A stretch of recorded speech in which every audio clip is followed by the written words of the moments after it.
খরগোশ ও শিয়াল। এক নেকড়ে বাঘ একটি ঘুমন্ত খরগোশের উপর ঝাঁপিয়ে পড়ল। বেচারা নিন থেকে জেগে দেখল সে মৃত্যুর কবলে। তার অন্তরটা শুকিয়ে গেল।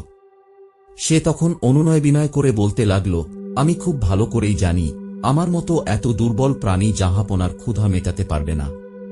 যদি জাহাপনা এই এক লোকমার আশা ত্যাগ করেন, তাহলে এক শিয়ালকে আমি দেখিয়ে দিতে পারি যা স্বীকার করলে জাহাপনার তৃপ্তি হবে। আর যদি তা না হয়, তাহলে বান্দা তো জাহাপনার খেদমতে হাজির আছে। কথাটা নেকড়ে বাঘের মনোপুত হল। সে খরগোশের সাথে রওনা হল। কাছেই শিয়ালের একটি গর্ত ছিল।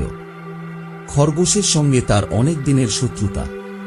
খরগোশ গর্তের কাছে গিয়ে বলল, জনাবের নির্জন বাস ও ধার্মিকতার খ্যাতি শুনে একজন জ্ঞানী সাক্ষাৎ করতে এসেছেন। যদি অবসর থাকেন, তাহলে এখনই সাক্ষাতের সুযোগ দিন, নতুবা